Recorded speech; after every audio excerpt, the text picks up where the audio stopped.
So, Ben, when I asked you to pick one film one of your earlier films to introduce, this was the one you picked. Do you want to say why?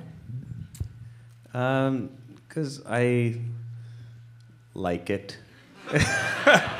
and I feel connected to it, I guess, because it's sort of, it's had a life that is really gratifying as a filmmaker when you make a movie that comes out and doesn't really do well necessarily, which this movie came out. Not a lot of people went to it. It was a fair amount of people went to it, but and then it actually, I've done a lot of movies like that actually, and and that's it, and you sort of never hear from them again. And this movie has had this life, and the way that people who like the movie feel about it, I feel very fortunate to have that experience and that back and forth with people on the movie, and so I wanted to come to it, and I wanted to watch it actually too. No pressure. I will be going to watch it, but it's fun to watch a comedy. When you make a comedy, you make it for the audience, and it's very rare that you get a chance to watch a movie with an audience years later after you've made the movie.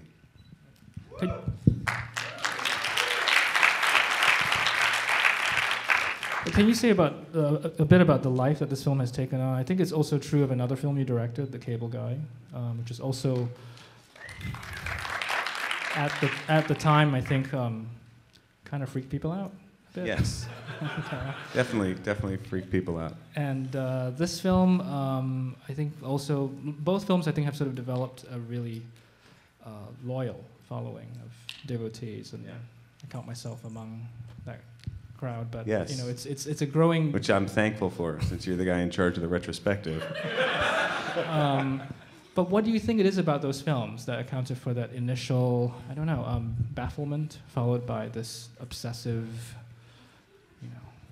relationship that people have with the films? Right. They obviously they're both films that I think lend themselves to repeat viewings. Right. And they're. Yeah, I mean, look, when you make a movie, you try, at least, for my point of view on a movie is, you put everything into the movie when you're making it. That's the joy of making the movie, is that you can sort of obsess on it and really, just try to make something that you would hope will have, enough in it that people will want to see it, and that they will hopefully want to see it again. And, that's, why people are baffled at first by the films, I can't tell you. For Zoolander, we did come out about 10 days after 9/11, and that was a strange time to release a movie. And I don't know if that affected it in any way, but at the time there was a discussion about whether or not we should release the movie, and I could never think of a reason why we shouldn't release the movie at that time, other than it might not do as well, which to me wasn't the right reason to not release it. So maybe that had something to do with it, but honestly, I don't know. I feel like when you're making a movie, you make what you think is funny, what you feel is good, and I've never had figured out how that works with the rest of the world, or critics, or all that stuff. And it's just nice when it connects in some way, even if it's eventually. It's nice when it connects with an audience. And I feel like the same thing with Cable Guy. There's probably a million things that now, if I was making Cable Guy now, that I wouldn't do now that we did in that movie. Mm-hmm. But I'm glad we did them then, because that's where we were at that point, and probably we wouldn't have made the same movie now. Probably my naivete or whatever it was at that time. Right. Can you say a bit about the process of writing and making Zoolander? I know it can be hard to talk kind of analytically about comedy, but it strikes me that with this one and Tropic Thunder, you were taking on these big fat targets, which could almost be shooting fish in a barrel, the fashion industry and the movie industry. But it seems like in both cases you solved that problem by just pushing further, going for the absurd, which seems to have been a more effective way to satirize the things that your subject than actually making fun of them in a more obvious way. Was that a conversation? Because in terms of tackling the subjects that you were dealing with in those two films? I don't know. I mean, I feel like when the way Zoolander came about was a friend of mine, Drake Sather, who was who's no longer with us, an amazingly talented stand-up comedian, very dark sense of humor, really, really funny guy, came to me with this idea. They were doing the VH1 Fashion Awards at the time, and he was doing some shorts, and he said, I'm going to do these shorts where there's like a little short on a photographer and a short on a publicist, and then there's a short on a male model. And I think you'd be funny to play the male model. And I was like, that's ridiculous. And he's like, yeah, that's why I want you to do it. And out of that, we did it again the next year. And then we had so much fun doing it, and the tone of it was sort of established in the shorts, that then when we started to develop the movie, it really was just about how to take that tone that was already established and tell a story with it that people could somehow connect with. And my only thought going into it was, it's very important that we don't make that we take the characters seriously, because the characters in this world take themselves very seriously, and we have to take the characters seriously. All their decisions and things that they do are based on everything is very important to them, and as long as we're consistent with that and we treat them like real people, even though they're ridiculous people, that's going to sort of give a consistent tone to the movie and hopefully make them relatable. I mean, that was the other thing. It's just important, I felt, to make Derek relatable and to in his own narcissism, whatever, that he you care about him because he's very pure. I think he's like a very pure. He's very clear about how he feels about himself and what he wants, and just even if he's deluded and whatever, not that smart, he's still very honest. It's quite touching, actually. Yeah. Do you know, one more question from me, and I want to open it up for just a couple. Do you know if it's true that Terrence Malick loves this film? I've been told that. He's never told me personally. No. But I've been told by numerous people, some people who've worked with him, and the message has gotten relayed to me. And I was asked to do a birthday greeting for him once as Derek, which I did.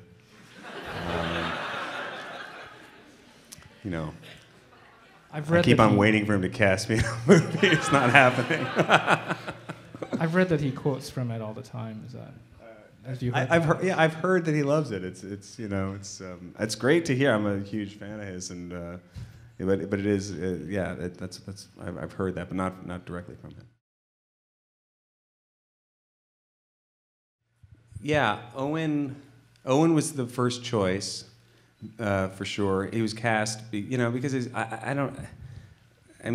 was just, felt he was perfect for the role. He's Owen, and there was a period of time though when he was possibly not available to do the movie, and we did do auditions for Hansel because Owen was possibly not going to, and a bunch of actors came in and read. Some well-known actors came in and did funny readings for Hansel.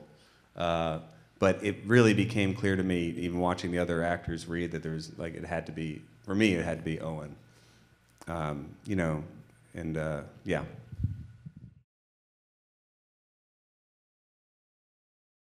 I haven't been a young actor for a long time.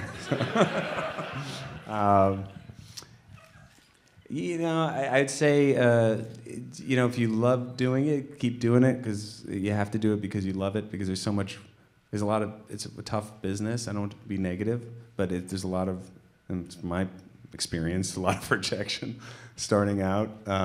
You just have to do it because you love doing it, and have perseverance, I would say. I was talking to William Hurt once, who was, when I was a young actor, and he was doing a play that my dad was in, this play Hurly Burly, and I got to spend some time with him. I was in my early 20s, and I really was a fan of his. And he said that he knew so many young actors when he was starting out. I think he went to Juilliard, that quit before because they didn't have the perseverance. They weren't able to stick with it. And I think that's you just have to give it as much of a shot, even when sometimes people might be telling you, around you who don't understand the business, to maybe think about something else. I never had a backup plan ever.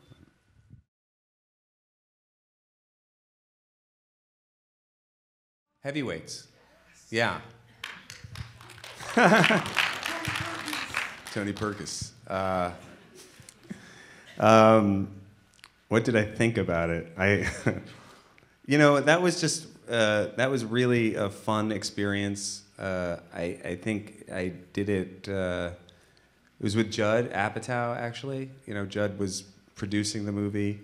It was a Disney movie, and Judd said, I think I'd just done Reality Bites, and Judd said, and we'd done the Ben Stiller show together, and it was the first thing we did after that. And he said, I'm doing this Disney movie about a fat camp for kids, and I want, it'd be cool, you could play the bad guy in it. And he said, like, we can improvise and we can come up with all this stuff. And much in the same way that Judd and I did The Cable Guy together, where we didn't understand our audience that we were making the movie for. We came up with this weird, dark character that definitely goes like, crazy and dark at the end. And it was a kids movie for Disney that they just were, I think Disney, of all people, Disney had looked at this movie and said, we don't know what to do with this. Disney, that can, like, I guess they can market anything. They were like, we don't, what have you done here? But the making of the movie, the experience was great. It was so much. We shot in North Carolina. I made the guy who was my trainer on the movie. This guy Mickey Marino is still one of my best friends who lives down in Hendersonville, North Carolina, and it was just a really fun experience. And then watching all the kids who were on it in that movie kind of grow up, and now they're all my age. So. Does anybody have a Zoolander question?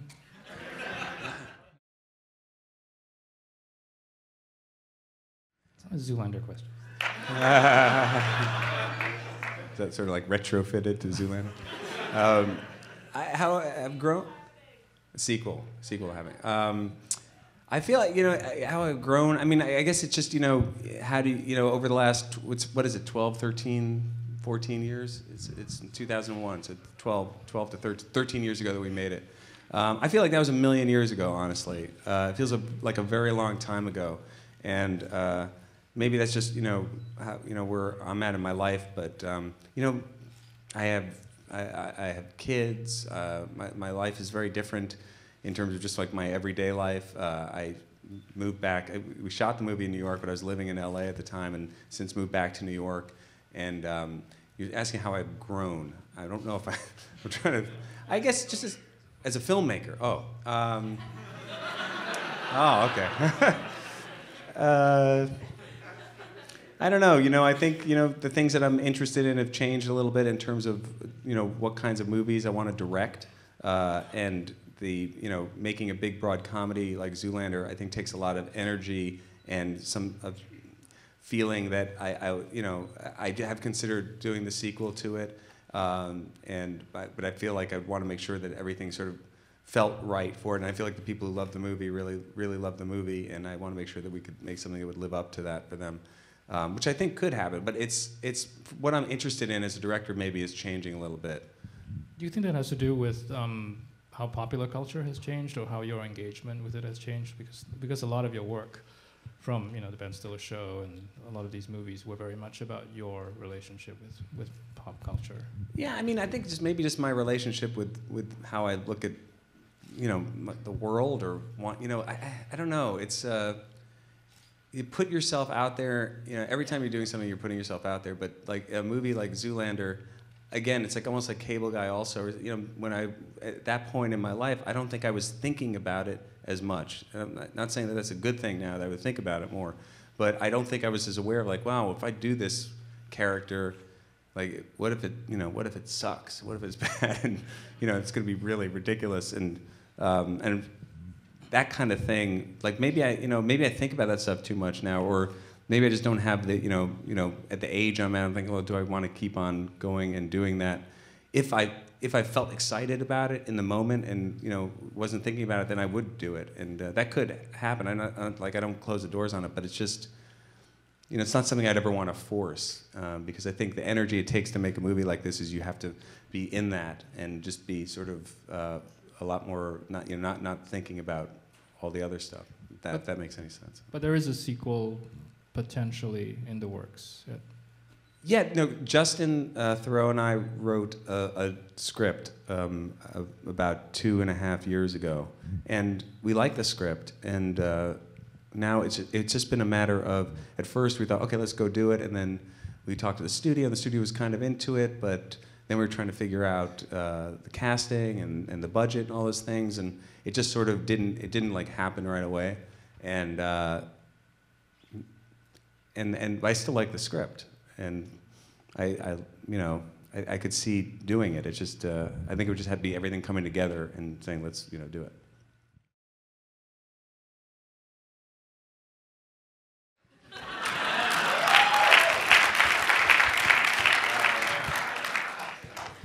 Well, okay. I'd have to say, Blue Steel is the original, so but Magnum is a little more powerful, and so I think I'll go with Magnum. Okay.